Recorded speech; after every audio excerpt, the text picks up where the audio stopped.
Hypertension is defined by having a high blood pressure of 140/90 or greater, and if left untreated, it can cause additional health concerns such as heart disease and stroke. High blood pressure can go unnoticed for many years because it is asymptomatic. When symptoms start appearing, other organs are starting to become affected and action needs to be taken. Watch for signs of severe or chronic hypertension such as severe headaches, fatigue, chest pain, difficulty breathing, and lightheadedness. Some risk factors for hypertension include diabetes, unhealthy diet, obesity, sedentary lifestyle, tobacco and alcohol use, and family history. If you have any of these risk factors of hypertension, or if you have hypertension, a recommended drug is Captopril, which is an ACE inhibitor.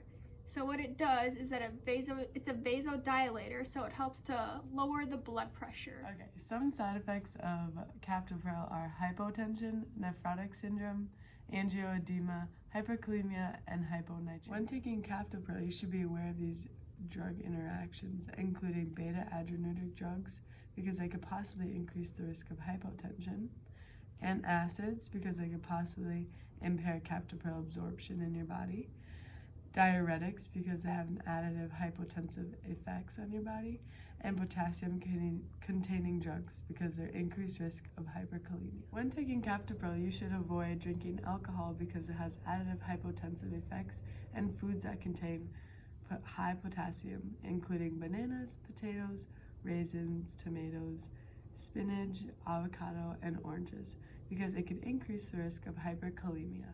Captopril can be used to control hypertension, congestive heart failure, left ventricular dysfunction after an MI, which is a myocardial infarction, and diabetic neuropathy. On Captopril, you need to call the physician if you are starting to show signs and symptoms of infection, such as a fever of 100.4 degrees or higher and a sore throat. You should also call the physician if you are increasing your potassium intake other than dietary, so if you are taking a potassium supplement. And then you should also call the doctor if your hypertension is not decreasing, because it may need to adjust your dose. So Captopril is usually taken for hypertension, congestive heart failure, left ventricle dysfunction after an MI, and diabetic neuropathy. For hypertension, the initial dose is 25 milligrams 2 to 3 times daily.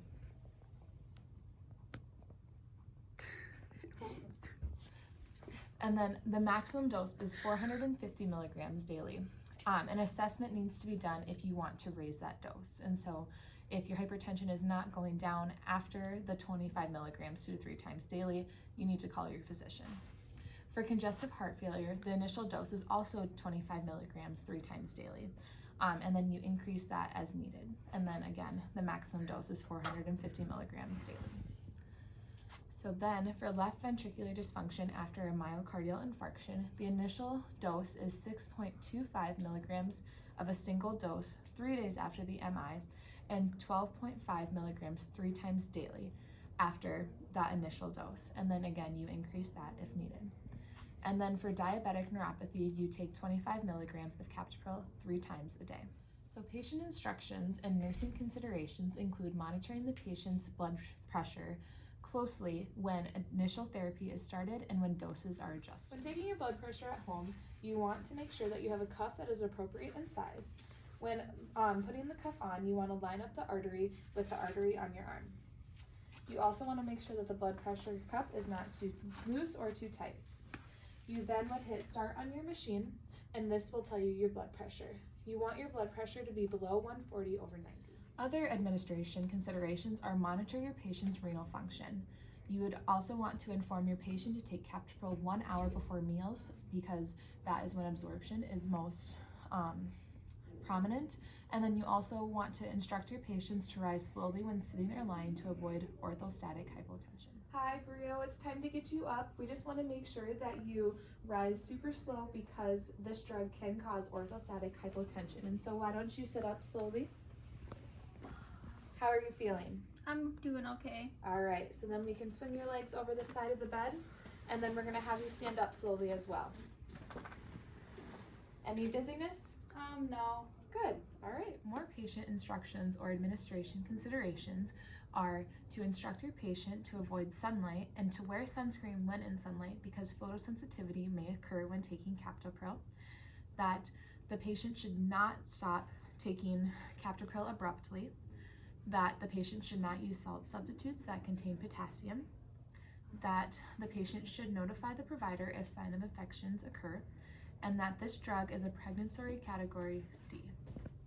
We controlled our hypertension with Captopril. Get your life back into shape.